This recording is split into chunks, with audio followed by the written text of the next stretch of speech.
Hi, I'm Reinier Voet. Welcome to Melodic Soloing in Gypsy Jazz.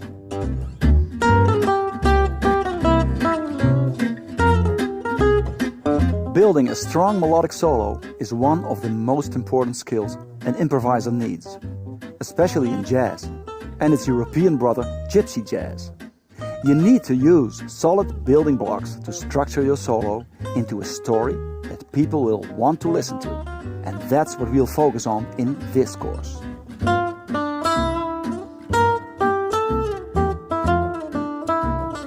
You can use the melody of a tune as an inspiration and add your improv tools and techniques to spice it up. You can embellish the melody with minor sixth arpeggios.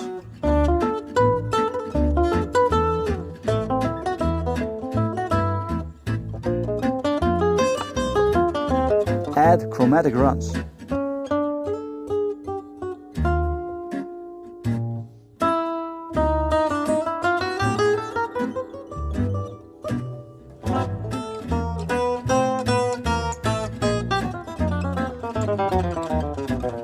Use tritone substitutes.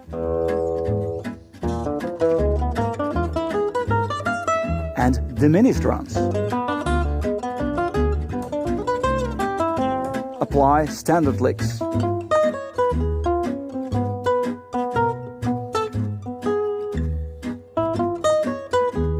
Or solo with chord tones.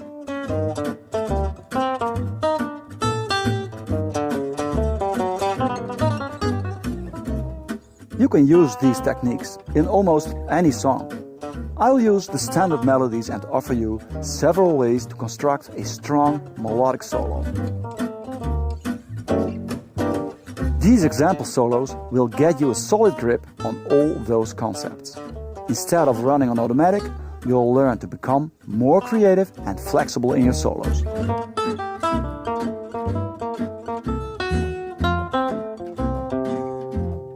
And these solos are also great technical guitar exercises and fun tunes to play.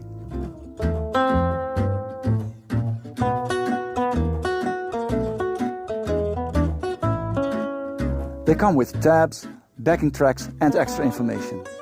Let's get busy.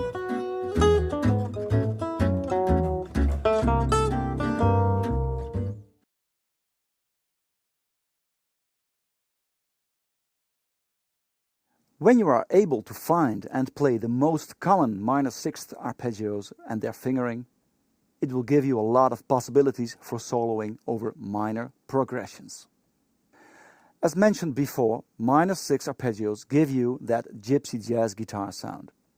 So any place where a normal minor chord is played, use a minor sixth arpeggio in your solo.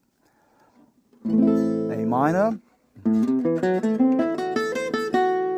minor sixth arpeggio, D minor,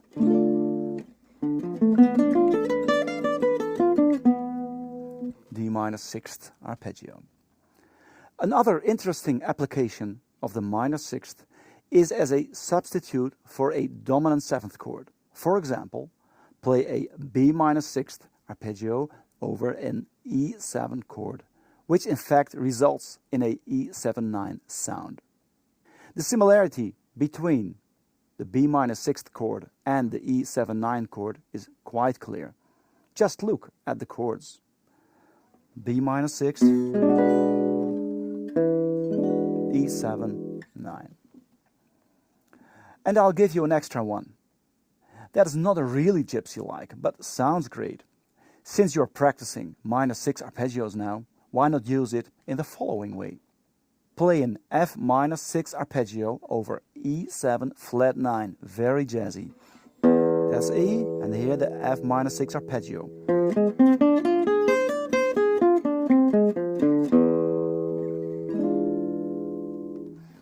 In this way, you achieve an altered E7 sound that sounds like the tritone. Have a listen first. You will hear how, with this simple idea, you begin to approach the gypsy jazz guitar sound. 1, 2, 1, 2, 3, 4.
Keeping to the assignment, where minor chords are played by the rhythm guitarists, I play a minor 6th arpeggio.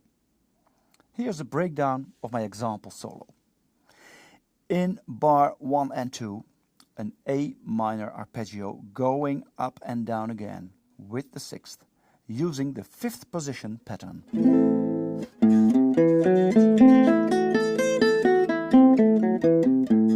I play it until this. F sharp, the 6th. In bar 3, in the same position, using a D minor 6th arpeggio, but only descending. I start with a F note, and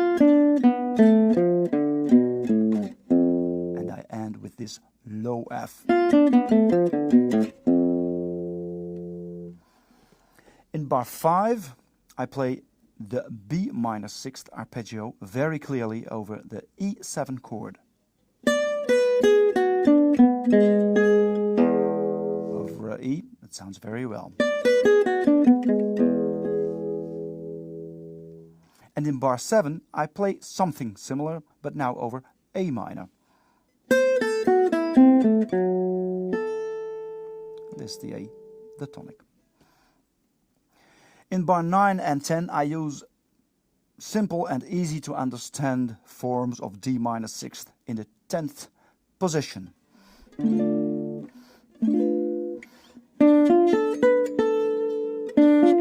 That's this.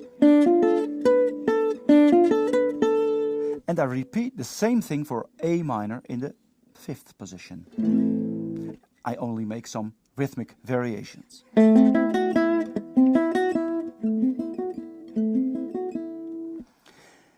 In bar 13 and 14, I play the already announced F minor 6th over E7.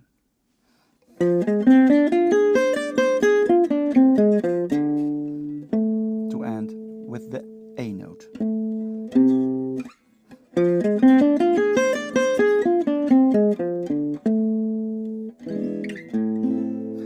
And to end the little solo, I use a small F minor 6th arpeggio to replace E7 as a diving board into the next chorus.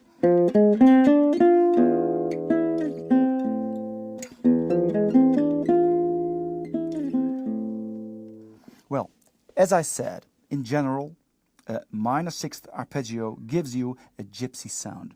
But in the example solo I made for you, you can hear the possibilities of stepping out of the genre a bit.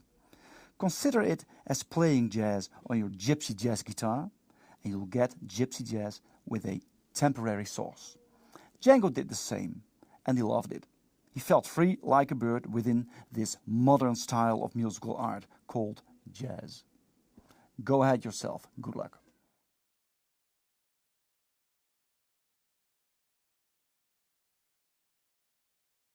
Because the tune Minor Swing consists of just a few chords, with every chord lasting 2 bars, it is relatively simple to apply some chromatic lines.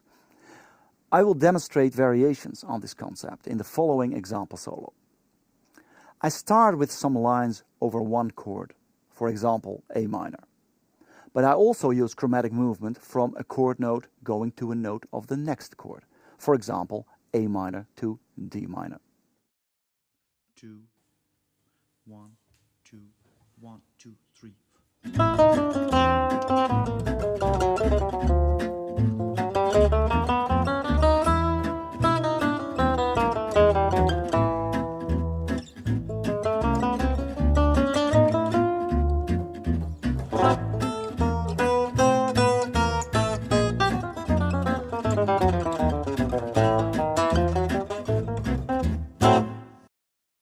In fact, on the subject of chromatics, there's not much to explain. When you go from one chord note to another chord note, whether the chord changes or not, you can play a chromatic line to connect them. In the example solo, you will see that I do this every time. Here's a summary of the chromatic motion in my solo. First, I go from a E note that belongs to A minor to an F note, and that's the minor third of D minor.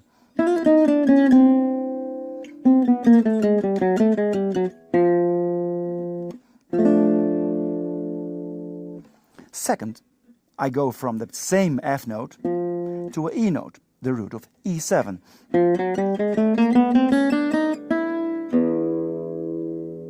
Third, I play chromatically down from that same E note to a lower E, the fifth of A minor.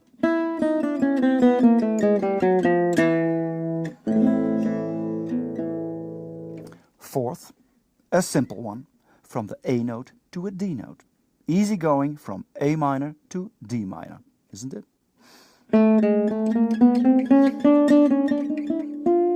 I go even a bit beyond that until the F, which is the minor third of D minor. Fifth, a very obvious one, from an E note to a C note in the chord A minor, so from the root to the C. And back to the root.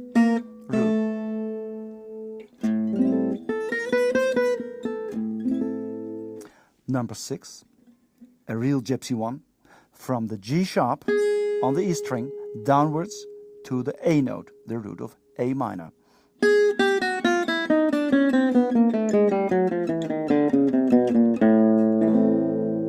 The G sharp.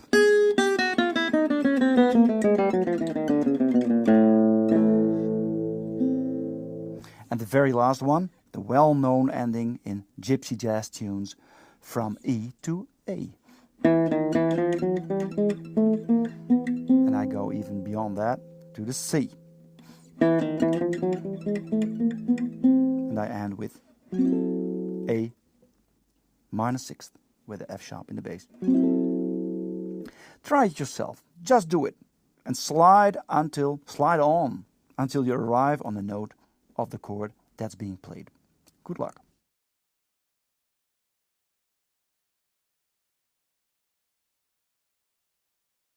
Another way to play over minor swing is to use tritone substitutions. First of all, you need to know how the tritone works. I'll give a more detailed description of the tritone theory in this sweet Georgia Brown example. Make sure you listen to this as well in order to really understand how to apply this concept. Let's keep it very simple. The tritone is a substitute for a dominant seventh chord. And the function of a dominant seventh chord is normally to resolve to a next chord. To make that tension, that wanting to resolve, even bigger, you can replace the original dominant seventh chord for its tritone. The tritone is a flat fifth lower or higher than the original dominant seventh chord. For example, instead of E7, you can use B flat 7 to go to A minor. E flat 7, E7, A minor. Instead of E, we play B flat 7.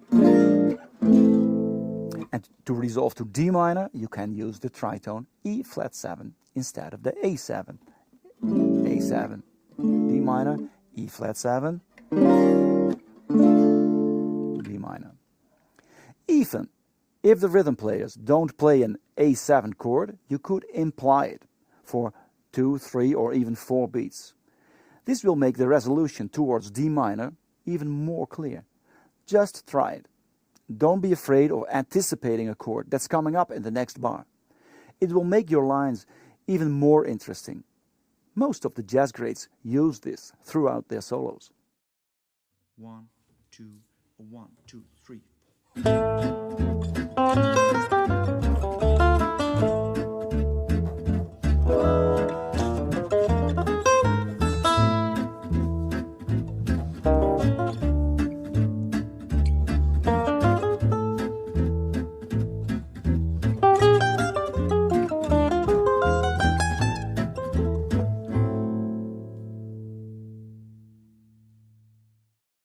As you see, I steal the second bar from A minor to play an E flat 7 arpeggio.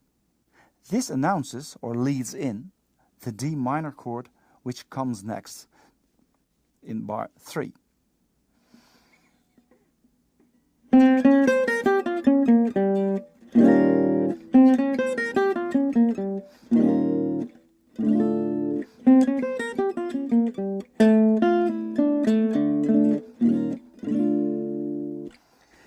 For the E7 in bars 5 and 6, I mainly use the B flat 7 arpeggio.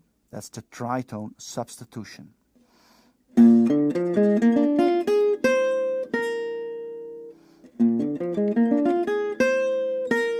resolve to A minor. And to announce bar 9, D minor, I take the two preceding beats to play a partial arpeggio of E flat 7 with a 9.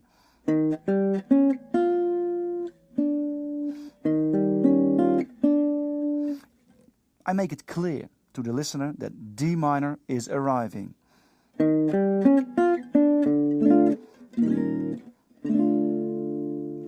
In bar number 10, again I steal two beats from the D minor to play B flat 7 to announce that A minor will be coming up.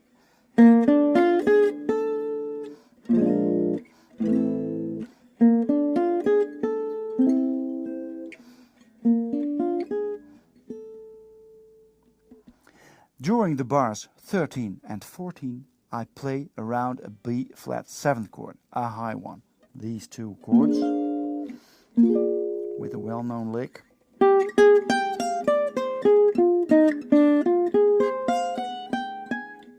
And I resolve to an A. B flat 7.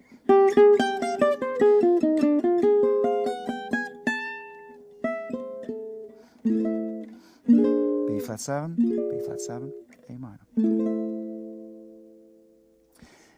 In the original bars 13 and 14 of minor swing, there is a B flat 7 and an E7.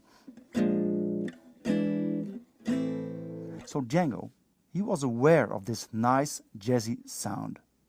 Maybe he didn't know the word tritone, but musically seen, he knew that interval. And he used it for his own creative explorations. Go ahead yourself.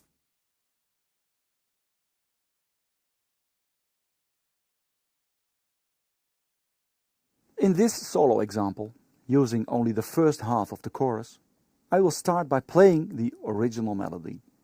But since there is enough space left for some improvisation, why not fill the remaining two bars with some arpeggios to illustrate the harmonies?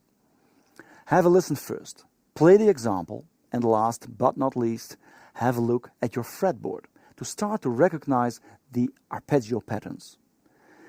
This will also make it clear where the melody is placed within the changing chords. And knowing this will allow you to play more melodically, of course. As you will notice, playing the melody embellished with some arpeggio lines already makes it a kind of a solo, or rather a variation on the song Sweet Georgia Brown. It does not sound like you're playing chord scale patterns spelling out the harmonies of the piece. It's much more musical, and that's the whole idea. 1, 2, 1, 2, 3, 4.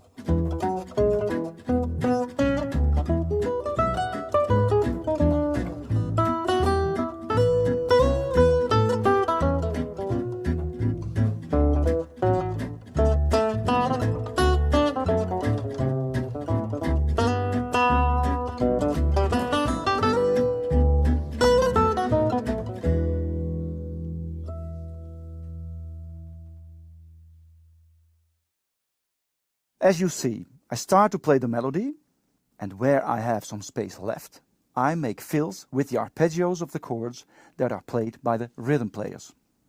First, E7.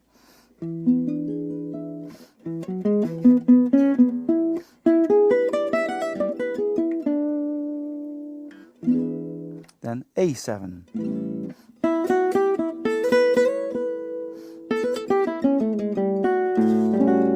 I added 13, so it's A13 in fact that I play.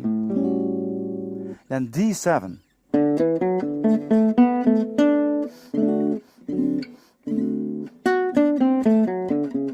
end on the 7 to end, resolve to the B of G6.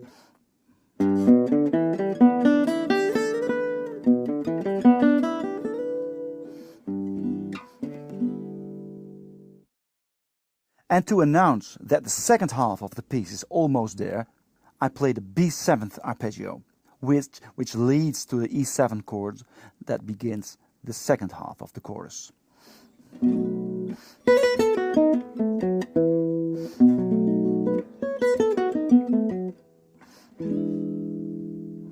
This way, I play the melody with harmony illustrating fills, and it almost sounds like a solo using the original melody with its harmonies as a starting point for improvisation.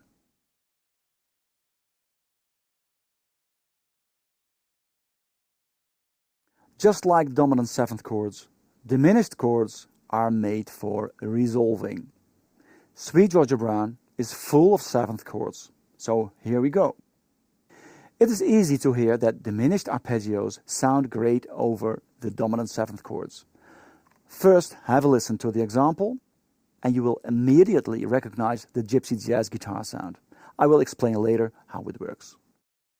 1, 2, 1, 2, 3, 4.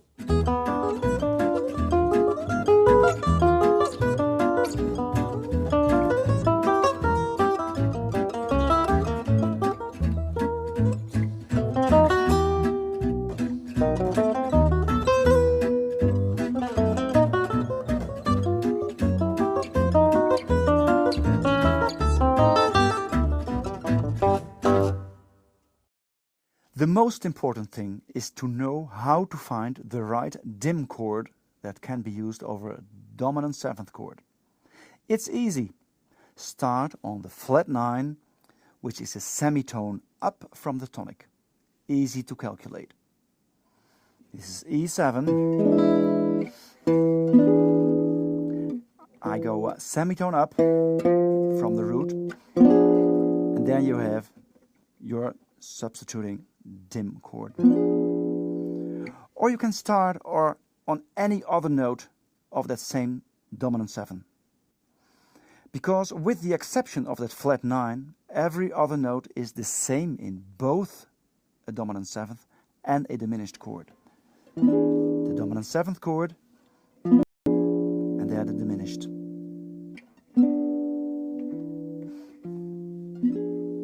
No wonder that the diminished arpeggio sounds so good as a substitution. On the E7 I play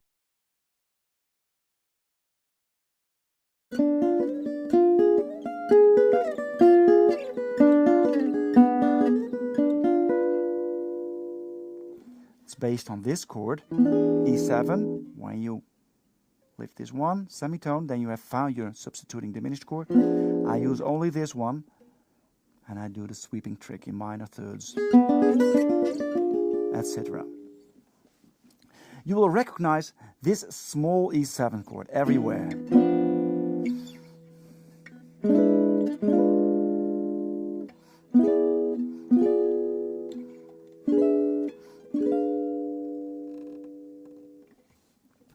And here's the sweeping trick again. That's it. With A7, I do the same, only one time. From this one. This is the A7. One up, and I found the diminished substituting chord. I use these 3 notes. I go down. And I end with the B flat. And then afterwards I play a diminished line, this one, repeat it, 1 minor third higher. I go on, and I end with a B flat again. With the B7 chords, I do exactly the same. To resolve to E minor, I do this one. So this is diminished run over B7. Resolved. And then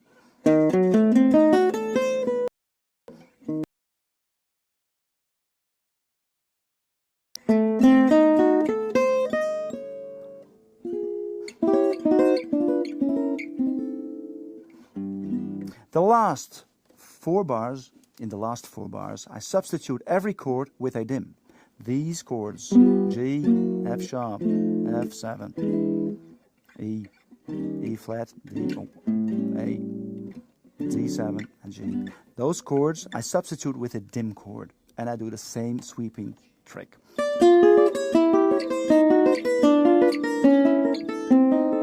To end with a G6 arpeggio.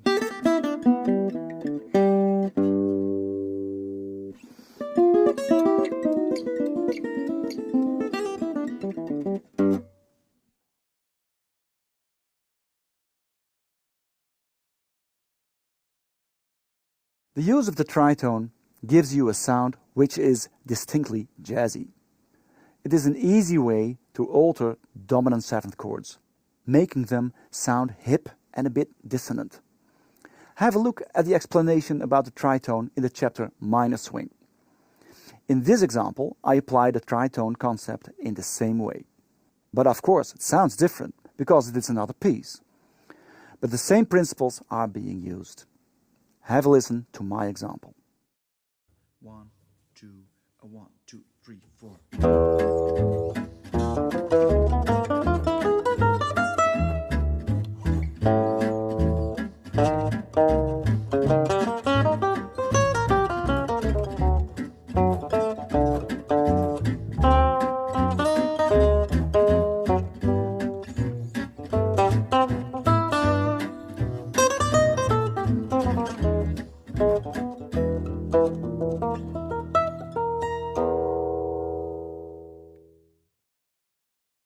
First off, you may ask, what is the tritone?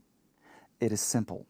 It is a substitution of a dominant seventh chord, which is the flat fifth away from the chord, which is your starting point. Here's one example. E7, 1, 2, 3, 4, 5, flat fifth, semitone lower. So E and B flat 7 is the tritone. For A7, 1, 2, 3, 4, 5, flat fifth, then you have E flat, and you see me doing this.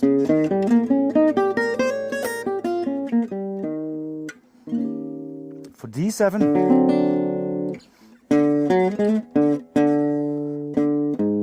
1, 2, 3, 4, 5, flat fifth, A flat, and I do this. So that's all.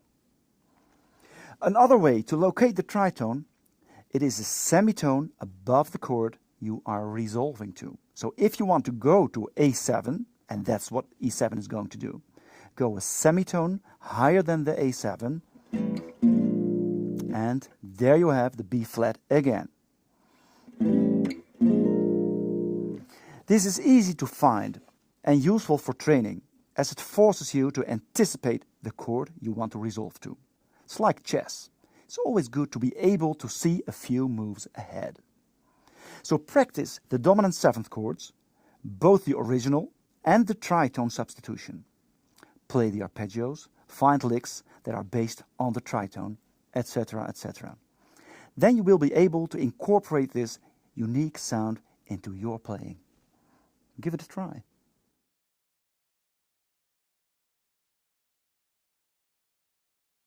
In my first TrueFire course, I suggested several ways to play with and around chord tones. Have a look at clip 12, 13, 14 and 25 of the TrueFire course 50 Gypsy Jazz Guitar Licks you must know. It is a very guitaristic way of playing. We look at the fretboard and we can easily find the correct notes that will sound good over the chord that's being played. By recognizing our chord forms and their related licks and runs, we build a vocabulary of jazz language. You can get this information just by looking at the chord and arpeggio patterns on your fretboard, instead of mastering concepts from theory books. I will play you an example solo based on the concept of playing around with chord tones. Have a listen. I will explain it later. 1, 2, 1, 2, 3, 4.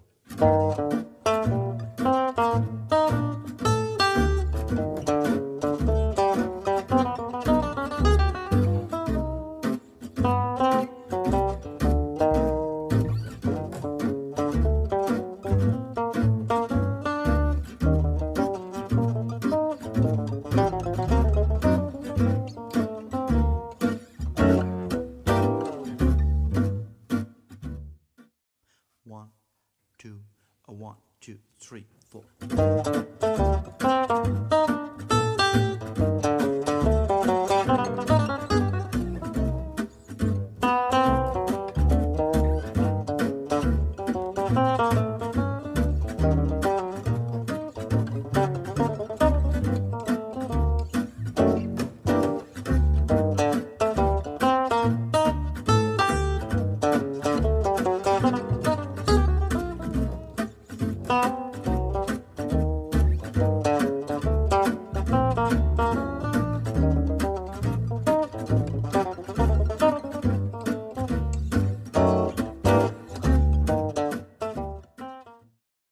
In the first 3 bars, I use the most simple form of G minor to play around.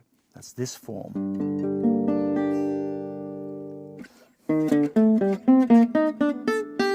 All leading tones from above. In the 4th bar, I play around a G7th chord with a major third and a flat 7 to anticipate the change to C minor. So this is the G7.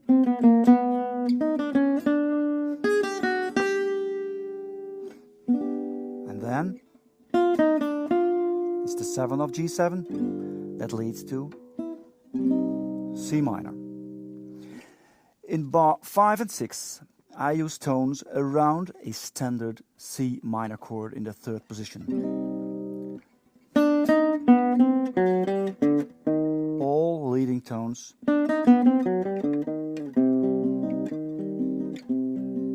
to C minor. In bars 6 and 7, I play an enclosure around the chord tones of G minor, as I do in the bars 1, 2 and 3. And I end with a leading tone to the 5th of G minor.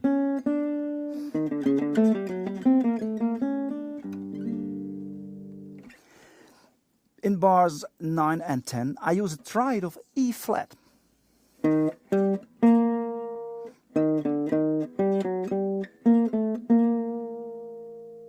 They're alternating with their leading tone. And then in bar 11, here I use the... Oh no, I'm sorry.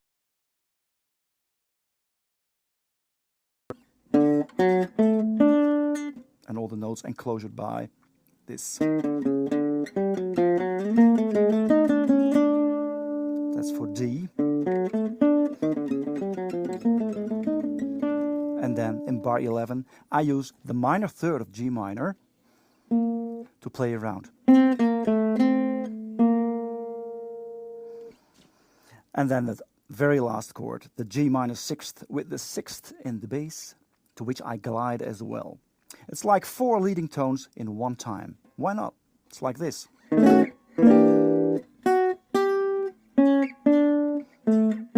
the 6th.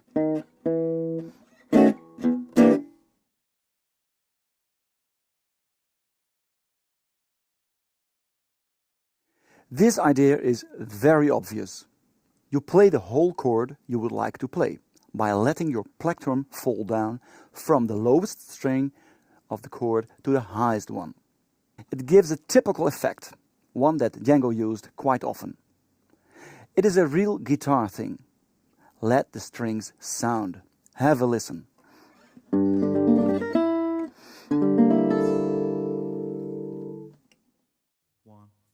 2, 1, 2, 3, 4.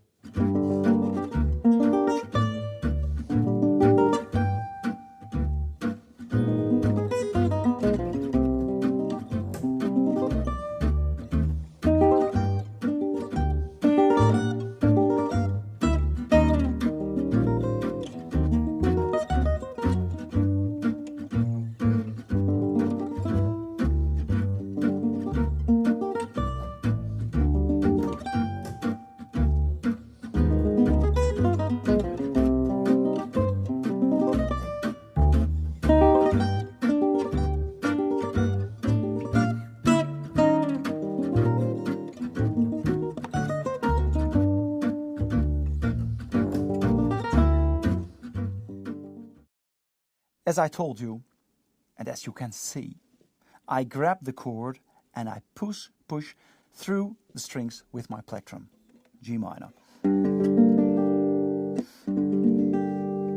And that's the main focus here. Get a good tone and hear every note. Of course, I follow the given chords of the piece, but I change position, and that way I change the sound. In the first place in the first 4 bars, I play something quite easy to follow, I think. G minor. Then I do this one. And then this one. All G minor chords in different positions.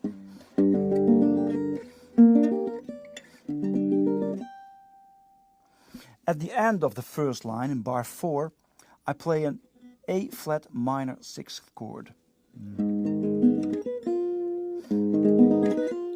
And I stole that one from Django himself. It implies an altered G dominant 7th chord. That resolves to C minor.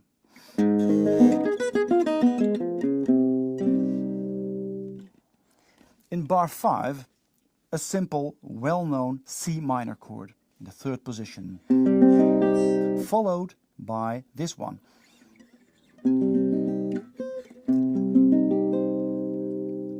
And then a higher one even. Together there, this.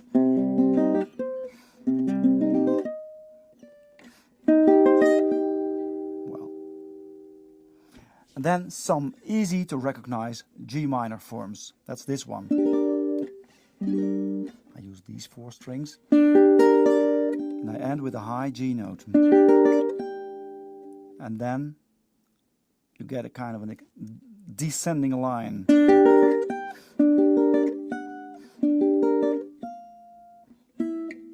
I go to the next chord, E flat 7 9.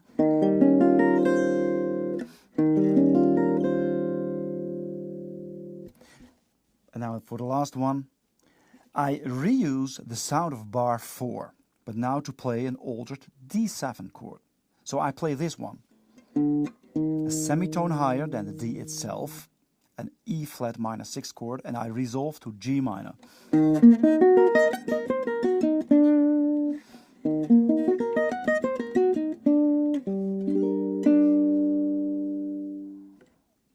Don't hesitate to make your own experiments with chords that you like, to make them sound like this. Well, good luck and have fun.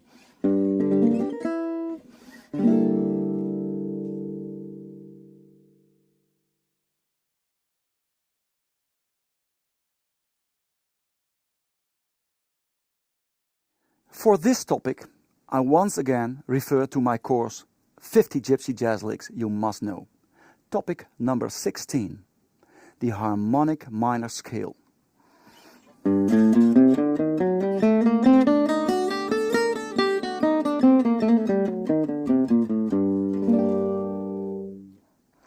I will illustrate this topic with a small solo made with phrases that clearly are taken out of the fingering of the G harmonic minor scale.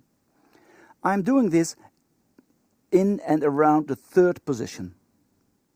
The advantage of just using notes from this scale pattern is that it takes away some thinking. All of the notes in the scale sound correct over our progression. Some more explanation will follow afterwards, so have a listen first. 1, 2, 1, 2, 3, 4.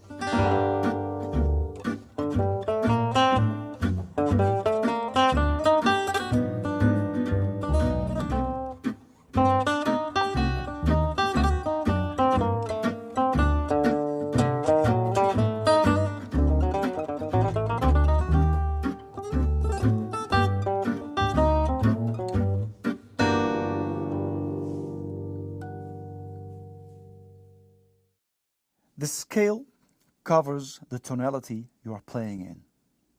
The tonality of this minor blues is G minor. And almost every note will sound kind of okay. They all belong to the G minor family.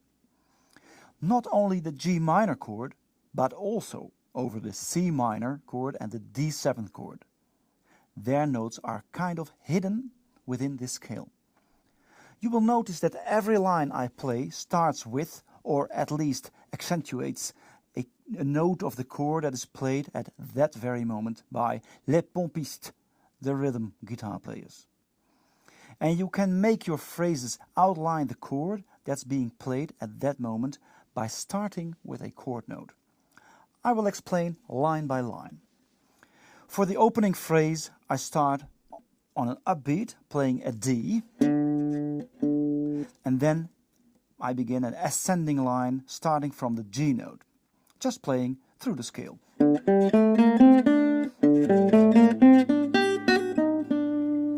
And I play the E flat note here in the fourth bar to accentuate the sharp 5 of the G7 sharp 5 chord. In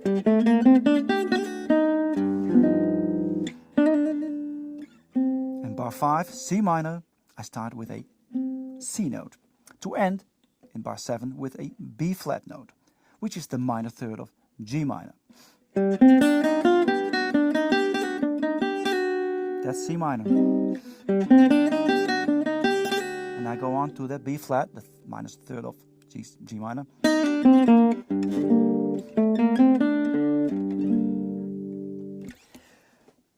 In the last 4 bars, I quite simply follow the chords of the minor blues.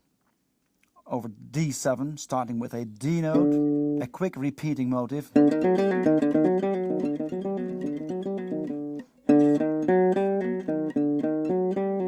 Only 2 times.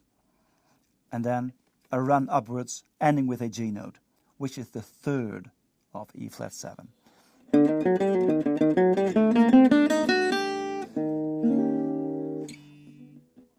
What I do in the last 2 bars proves that the most important notes of the chords are just waiting to be played when needed. G minor, and then D7 with a flat 9, and then a G minor with a major 7.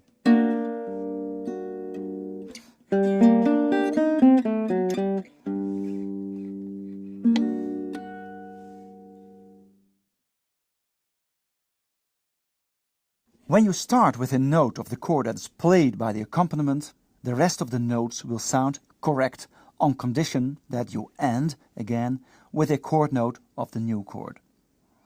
And from there on, you do the same. Even better, follow your musical ear. It will tell you what sounds best.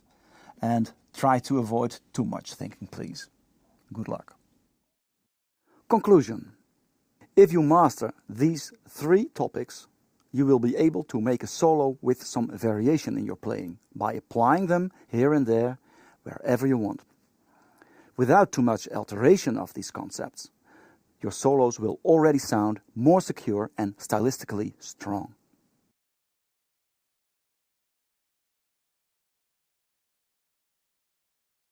Next, I would like to explore the use of the diminished arpeggio. The beginning of the melody of What Is This Thing Called Love is already a minor third.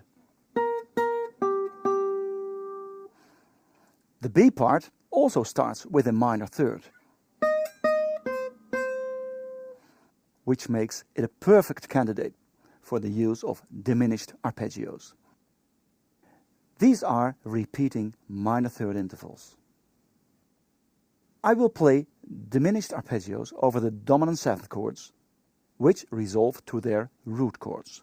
For example, from C7 to F minor, or G7 to C, or F7 to B flat, etc.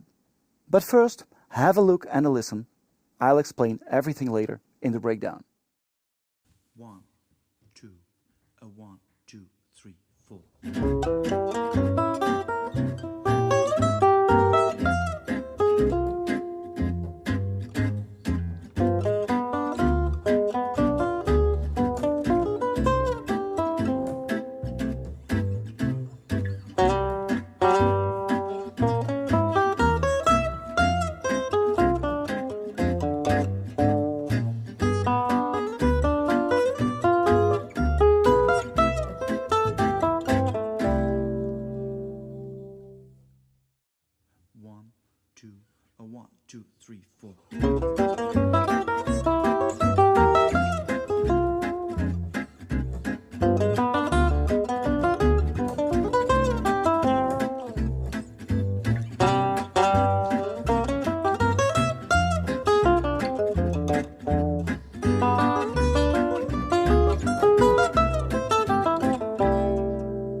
The explanation here is quite simple, as I will repeat the same idea over and over again. You also should have a look at the chapter concerning Sweet Georgia Brown. There I explain the diminished thing quite clearly. Or have a look in my first course, the 50 licks you must know. One of the topics is the use of the diminished chord.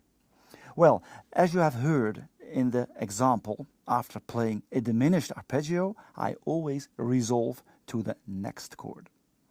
Here's the first one, from C7 to F minor.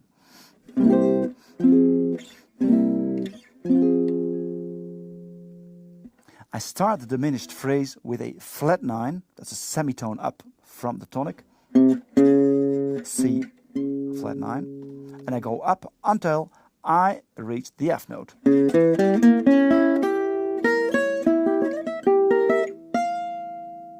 And the F minor chord is illustrated by this small arpeggio.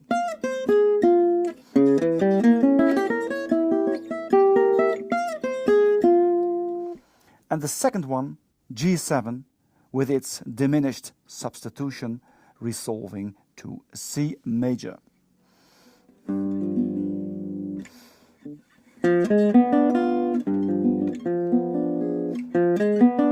Glide up a minor third, and again, and then resolve to C major.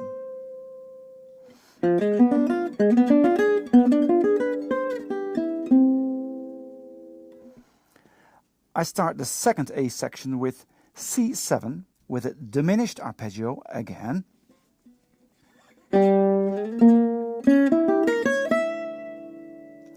Resolving to F minor 6, which starts with an F note.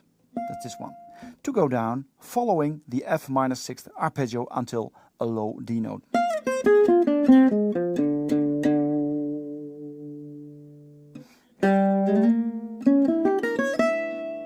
Resolution. And lastly, I play the well-known sweeping trick from a G7 flat 9,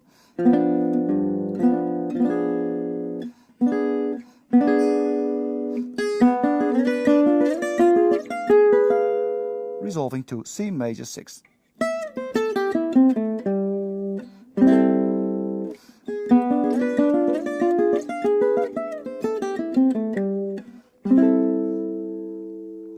I think this is easy to follow. Make sure that you do, because then you can apply this yourself consciously. Good luck.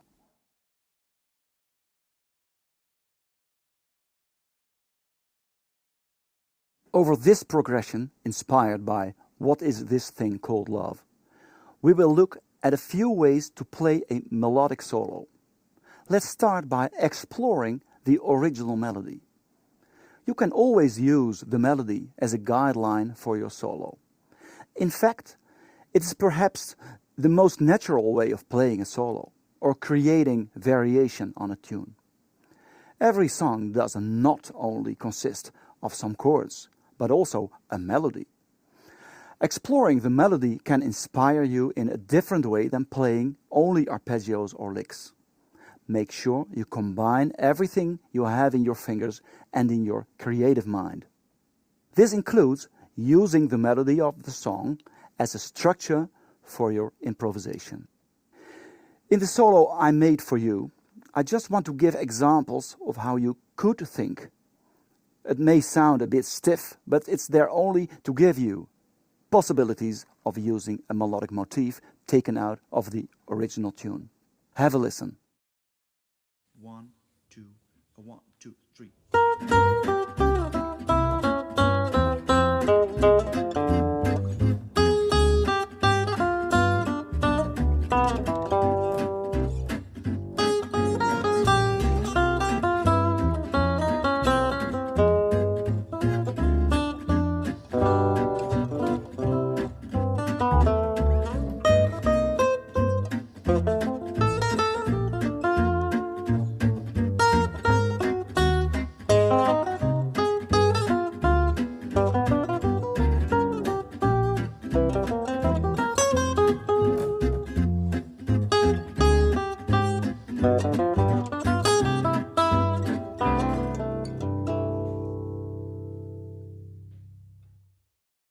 As you hear, I use some melodic motifs as a starting point.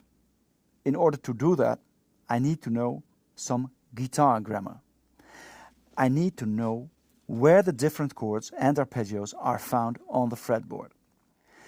If you follow my solo, my way of making lines, you will easily see and hear which chord in the progression I am playing over. And though I clearly outline the chords, the arpeggios are only a tool for me to say what I want. They should not dictate what you play, but serve your creativity. In this example, I start with the melody, as you hear. But I continue thematically with descending jumps, and I keep on doing that throughout the first A part.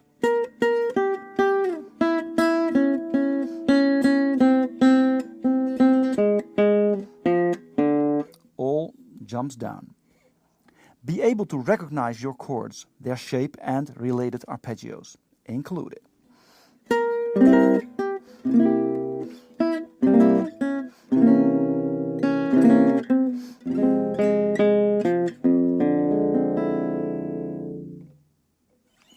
Eventually, you will be able to follow the entire progression in every position on the fingerboard. In the second A part, I use the following motif.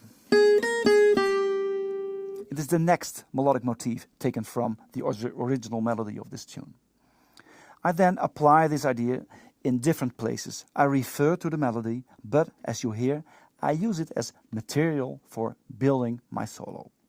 And I apply the same concept to the B part and also to the last A part.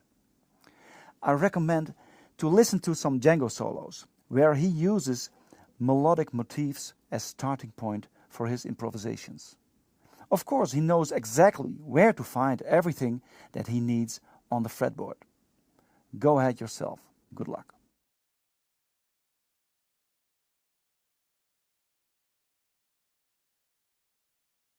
The melody of Nuage really invites us to use arpeggios to embellish it. This is because it's nice to break up the constantly descending chromatic lines of the song. As an added benefit, you illustrate the harmonies by playing the notes of the chords. The word arpeggio means broken chord. Applying arpeggios in this way really anchors your solo to the chord progression. At the end of a melodic line, there's often space to embellish with arpeggios, especially in a slower ballad like Nuage.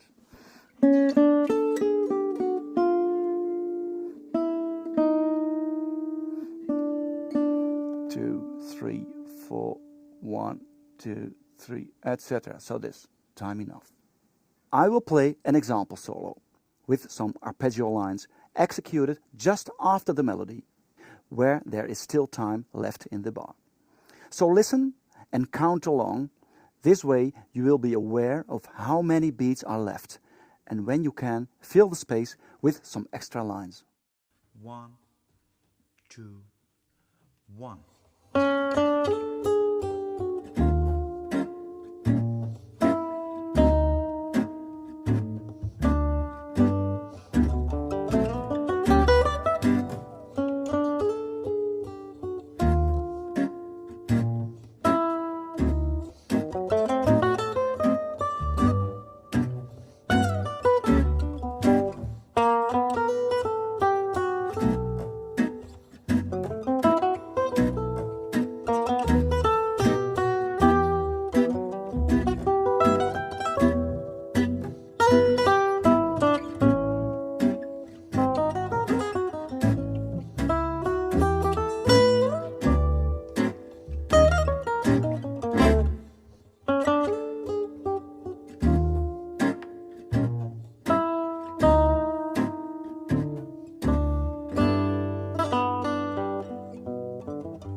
Notice, in bar 3, immediately after the first phrase has ended, I add a G major 7-9 arpeggio, this one.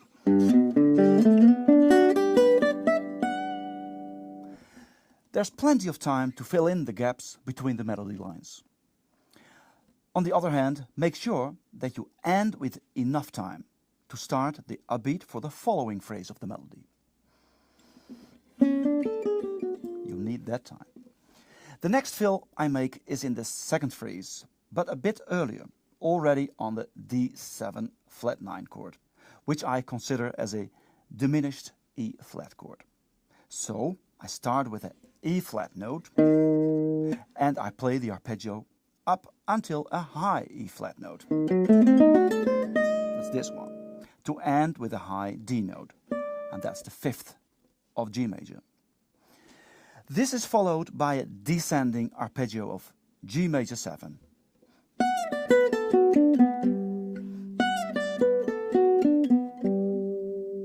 In fact, the story repeats itself. I play where there is time and space.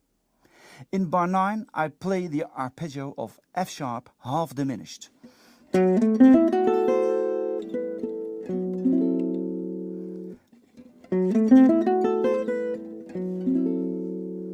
And in bar 11, I play an E minor arpeggio lick. That's this one.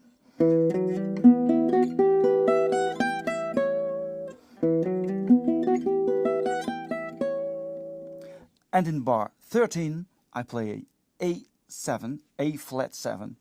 That's this one. Small arpeggio lick.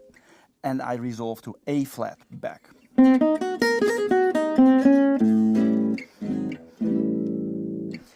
In bar 15, I play a descending E flat 7/9 arpeggio that ends in D7.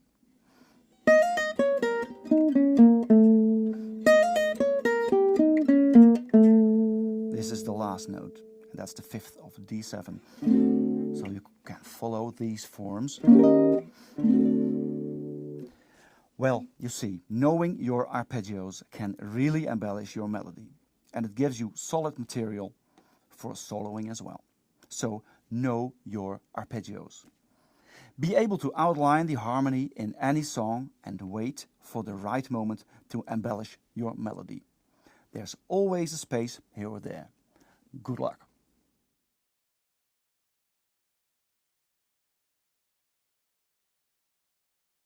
Using Django's beautiful ballad, Nuage, as an inspiration, we will explore more options for melodic improvisation. Every jazz musician, from Armstrong to Coltrane, has used chromaticism in their solo improvisation. The melody of Django's most famous tune, Nuage, is particularly suitable for some chromaticism, because the melody itself consists of chromatic lines. So why not use it as a general motif through your solo? What is better than a solo which follows the harmonic movement of the song, as well as the original melody? Have a listen to my example, and don't forget to listen to Django's 1953 recording of Nuage to hear how he uses chromatic movement in the development of his solo. 1, 2, 1.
As you see, I start my solo with the melody.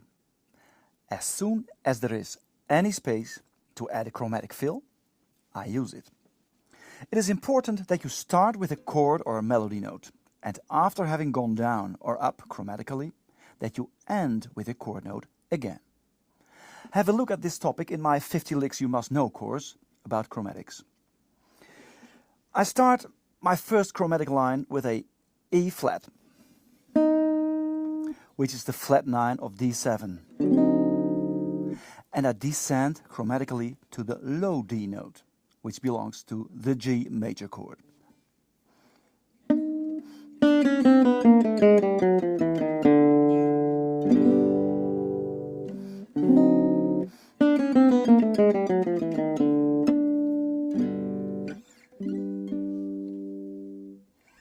So the connection between two chords is made chromatically, rather than harmonically or with arpeggios. In the second line, I do the same thing, but now going up until the high D note.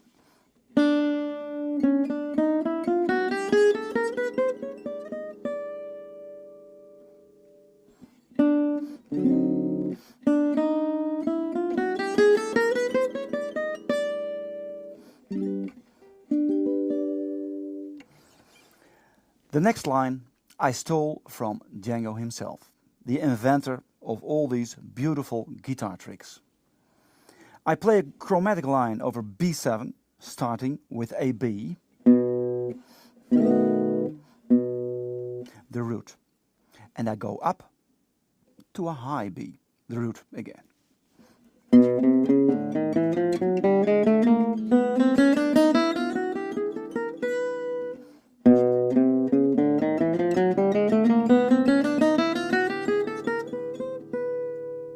So, how much easier can it get?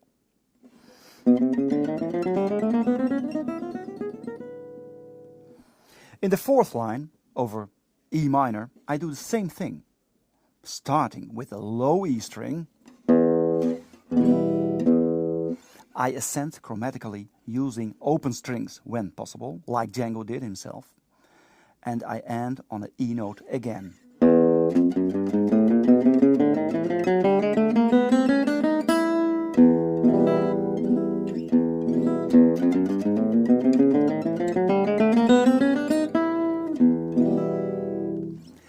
The listener will accept all the notes in between, although a lot of them would sound strange if you would accentuate them. But just play on, in fact slide on, because the listener will hear these notes as one long slide, and this can be a great effect to add drive to your solo.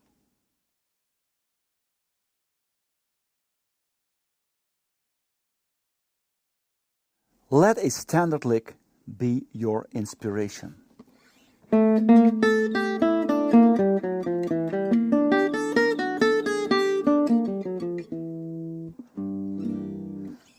Instead of getting bored of playing that lick without variation over and over, change it.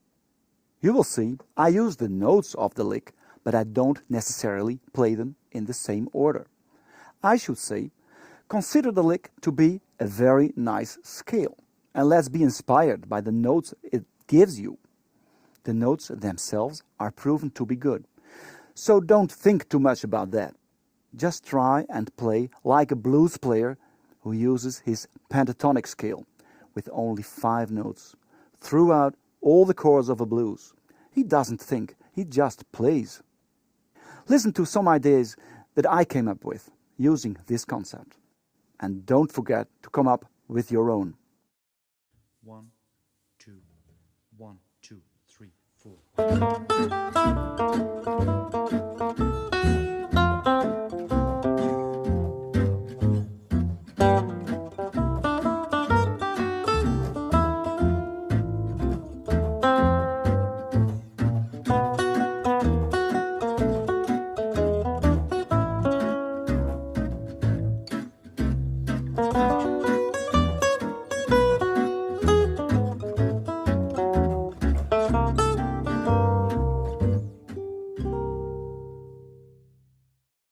If you want, you can check.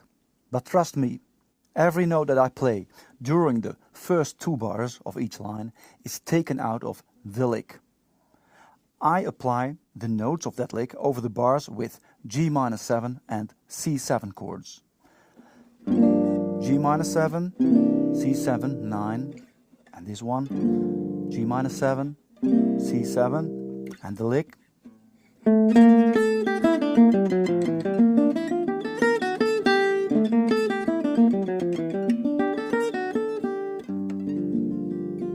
The lick sounds perfect on both G minor 7 and C7. On the F major chord, I do something simple. I highlight some chord tones.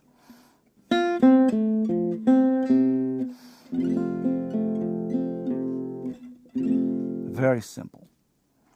For the bars B minor 7 and E7, I simply go up to this position, and here I have B minor 7, E7, 9, and this one, B minor 7, E7.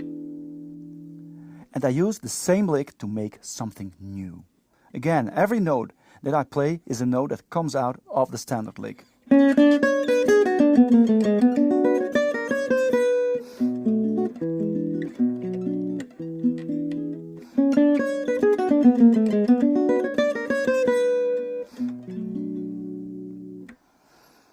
On the A major, I use some easy notes, based out of this form.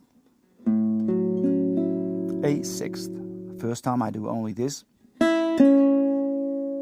Second time.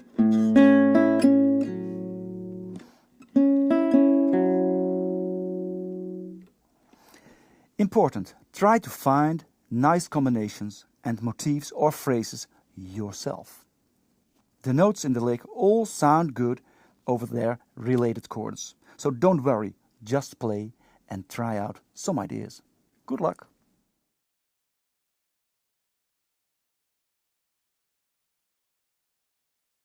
Using the arpeggios of the harmonies of a piece can clarify the structure for the listener. Also, it could serve to embellish the original melody or a new melody that you improvise on the spot. You play a phrase with harmonies as a support. The example I made for you is a kind of an etude. It shows a method of embellishing the melody with arpeggiated chords. The last 8 bars of T for 2 really seem to be made for this type of embellishment. I will play the melody of that section, enriched with the arpeggios that belong to the harmony. Have a listen. I will explain it later. 1, 2, 1, 2, 3, 4.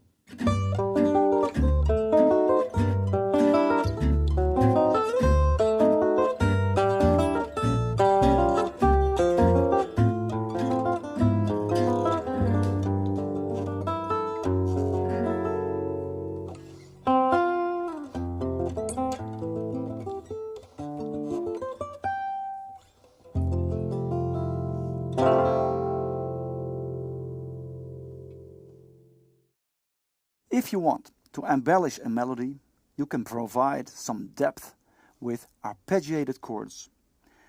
You can do that, for example, like this. These are the chords. G minor, a diminished chord instead of D7, G minor 6th, diminished chord, again, substitution for D7, same dimmer chord, G minor 6th, B flat minor 6th, major 7, B flat minor 6th, F, A in the bass, A flat diminished, G minor 7, F sharp 7, alterated, and the F. And now the chords arpeggiated.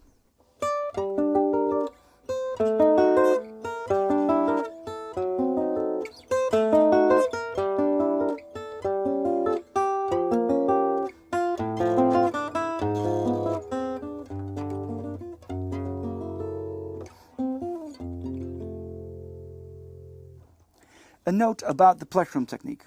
Practice it slowly. Make sure that you push through with your plectrum at one speed.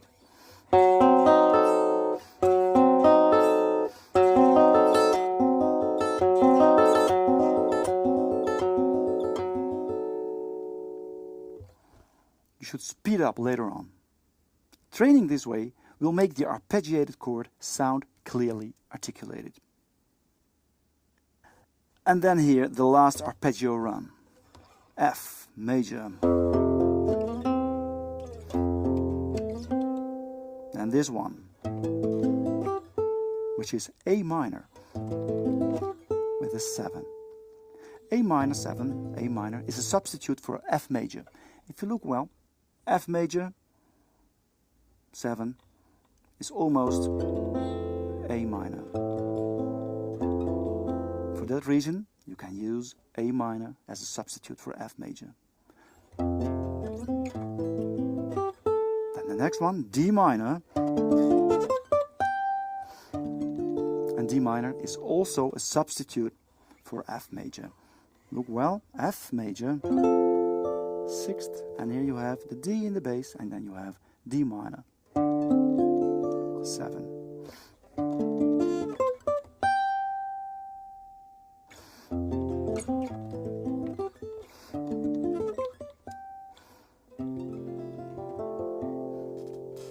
For the real diehards, why not play the whole tune this way? I'll give you a head start.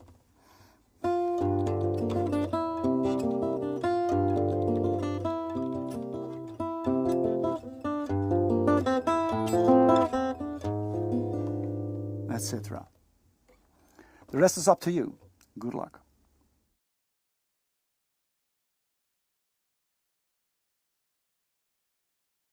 In the original melody, you will clearly notice a melodic motif that is used several times.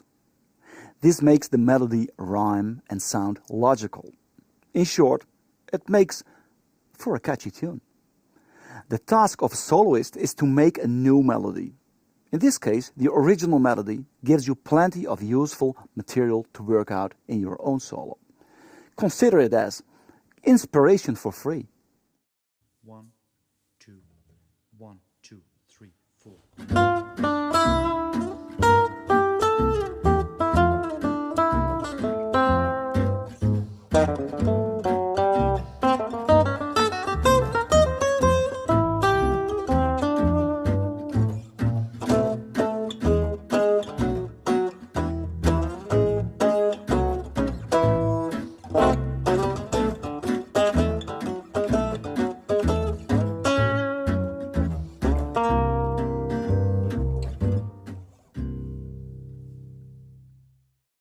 You hear it. It may sound a bit forced or overdone, but I only want to show you how a simple motif of 3 notes can inspire you to give a solo more structure. Approaching things this way, we make a solo not only using the chords, but also the original melody. We use everything we find in the song T for Two to spark our improvisations. In the first A part, in the key of F major, I quite consistently try to repeat the first motive all over the place.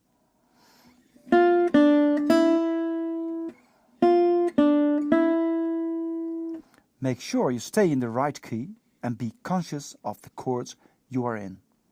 And as you hear, I consciously let myself be inspired by this simple motif. I try to use it everywhere.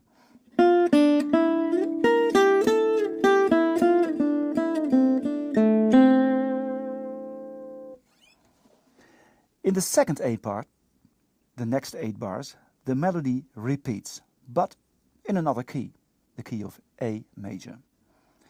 This time, my inspiration is the descending line of the melody from the last 8 bars.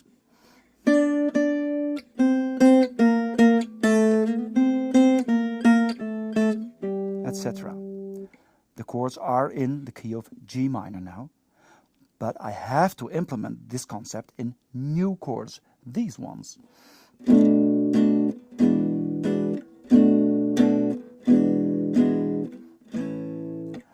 B minor 7, E7 and A. Instead of these ones. G minor, D7, G minor, D7, D7, D flat minor, etc. Halfway through these 8 bars, I refer to the original melody by playing octaves. and by changing them a bit in another rhythm, etc.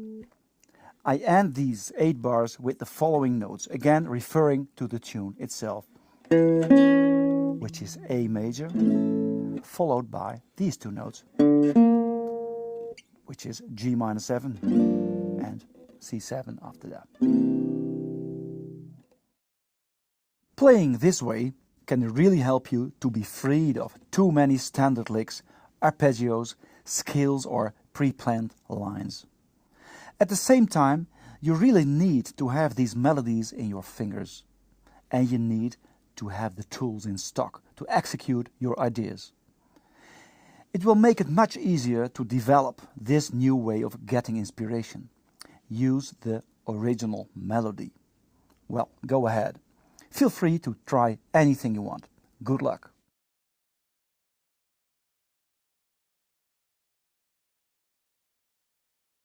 You might think this is the most simple idea there is. Just play chord tones. Indeed, it is. But mind you, you really have to know your fretboard. When you know your chord forms, if you recognize the shapes of the chords by seeing them, then the guitar shows you the way. And it will be a simple assignment to find individual notes within the chords.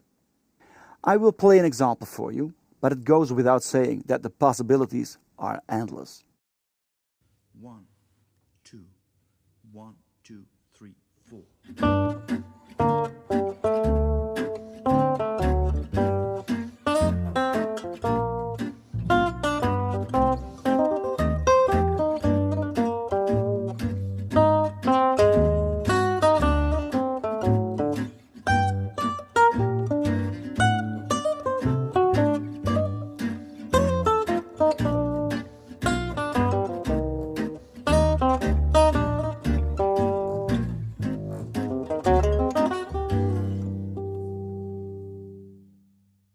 One, two, 1, 2, 3, 4.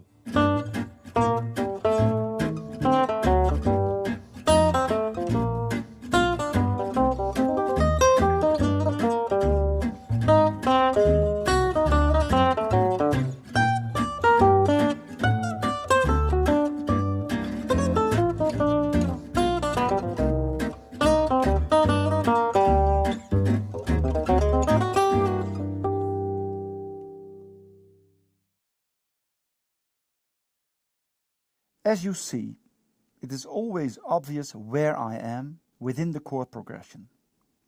I play around the fretboard, outlining notes of each chord that passes by.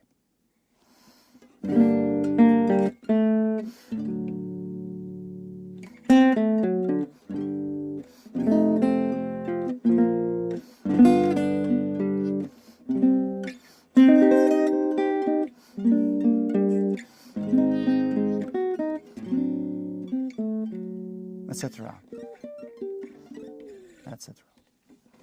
Have a look at the chord diagrams that are given above the solo's transcription, and it will be even more clear how closely I follow the chords in my single note lines. You will see that by using this concept, you'll play less melodic lines but more chord tones, which highlights the harmonic movement. So pay more attention to your use of repeating motifs in order to keep it interesting. And also have a look at the solo at slow speed. Then you will see rather easily how I find my chord shapes. From these shapes I can pick out any chord tone, the tonic, the third, the fifth, or the 7, or etc. The more you try to discover what is happening in my example, the more you'll be able to follow the chords in your own solo playing. Good luck!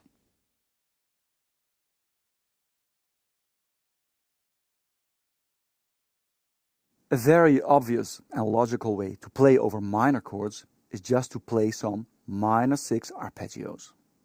That gives you a real recognizable gypsy jazz sound.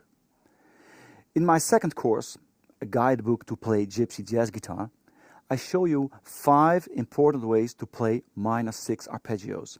as well as a full solo using minor 6 arpeggios. And here I just do one bridge for you, because you should not exaggerate. You have to make a tasteful mix from all the different possible ingredients. In the breakdown, I will explain and show the different positions of the arpeggios I play. 1, 2, 1, 2, 3, 4.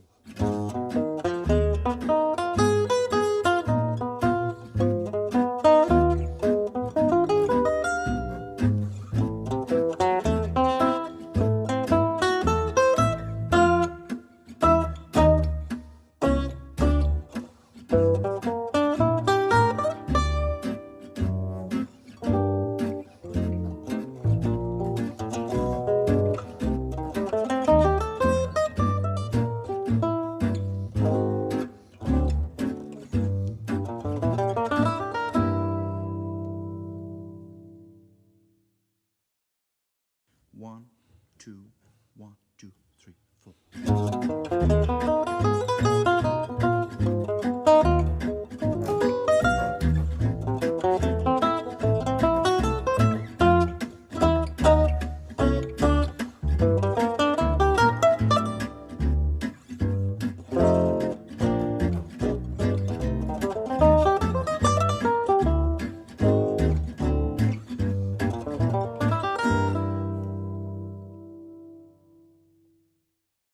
As you have heard and seen, clearly played minor 6 arpeggios. I will show the following forms which I use in this example solo. The first one is easy and very obvious. A flat minor 6 in the 4th position.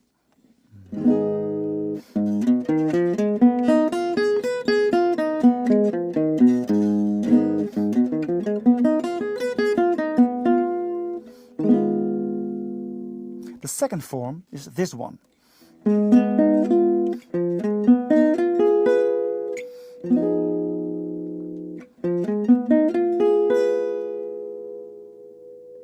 the third one is this one. A flat minor 6.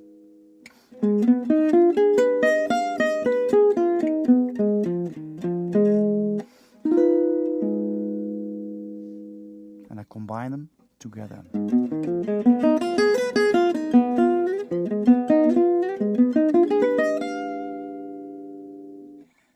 For A minor 6 in bar 5 of the bridge, I use the first A flat minor form, but one fret up, so A flat becomes A. I play it until this note. And then I go up for the last one.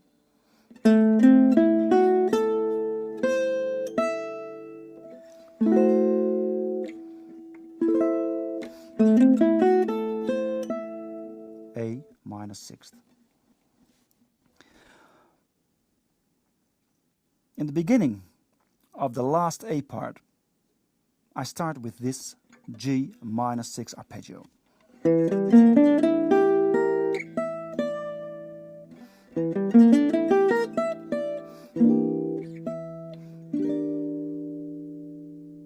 In bar 13, this well-known form of C minor 6 in the 8th position.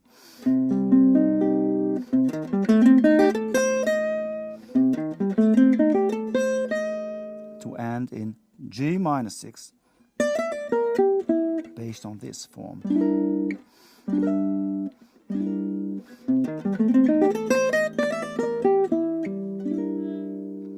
As a last G minor 6 form, the same form I used already several times before, G minor 6 in the 3rd position.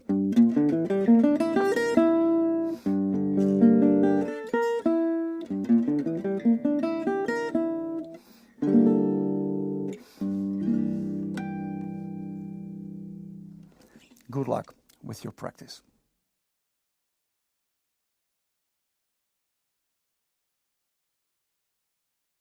The bridge of Douce Ambiance is a challenging one, because it consists of only one chord for the first 4 bars. This gives us enough time to explore several licks. You will find some classic licks in my 50 Licks You Must Know course, and in my True Fire guidebook I suggest to use this well-known standard lick in Douce Ambiance.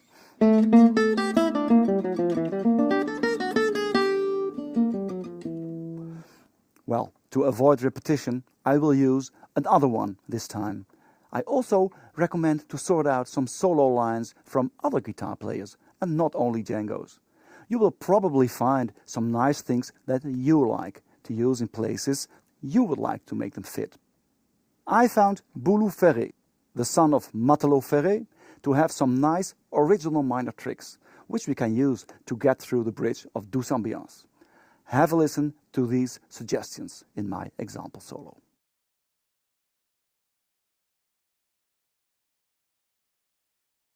One, two, 1, 2, 3, 4.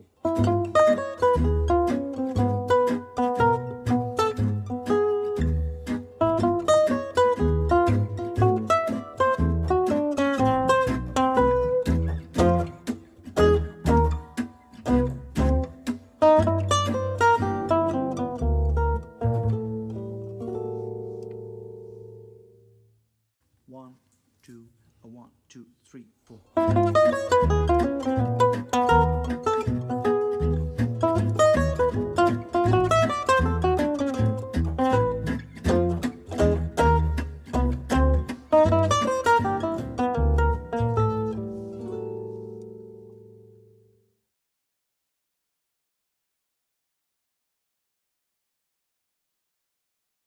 One, two, 1, 2, 3.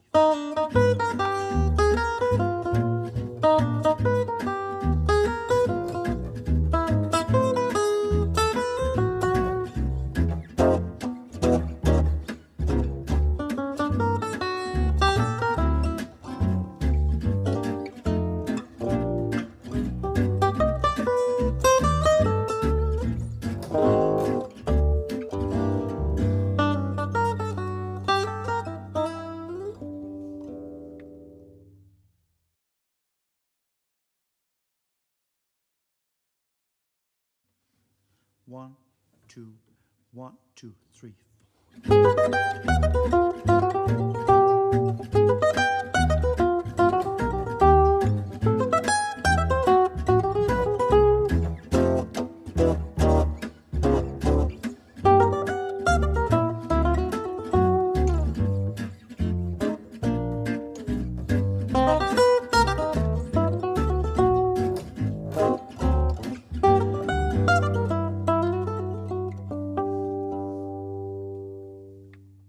First, this standard lick. A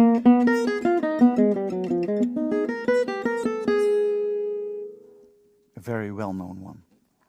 If you have a look at this chord, A flat minor sixth, you will see that's almost the same as D flat 7 9.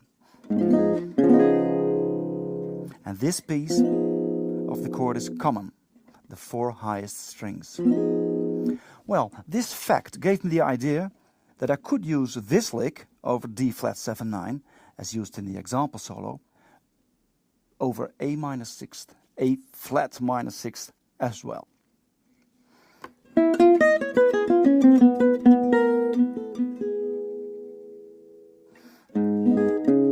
It sounds here, as you hear, and D flat 7, 13, 9, and A flat minor sixth.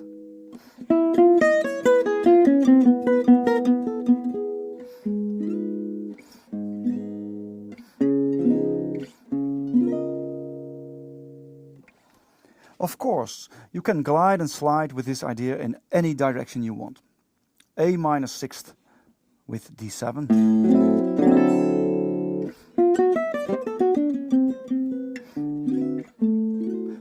D7, 13. A minor sixth. A minor sixth. D7. With the lick. Of course you can glide to G minor sixth. Combine that with C7. You play the lick of C7 over here to use it over G minor sixth.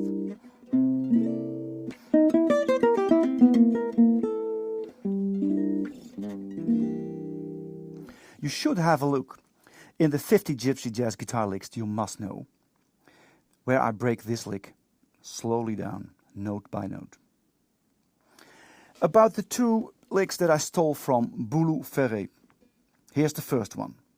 It's played on an A flat minor chord. It starts on the 5th.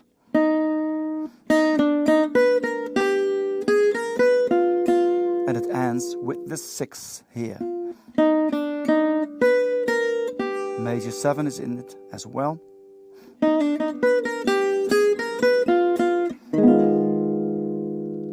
And you can use it over A minor as well, of course.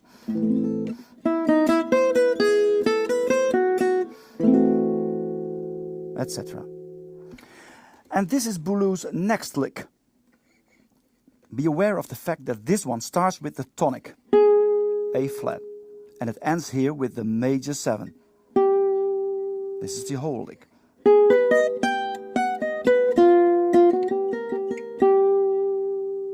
If you look well and you listen well, it hides this descending line within the lick.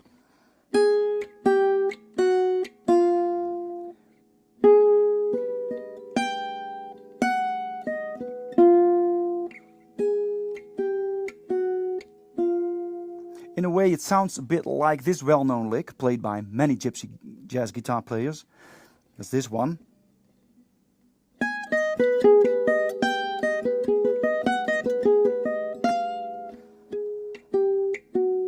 You have that same descending line.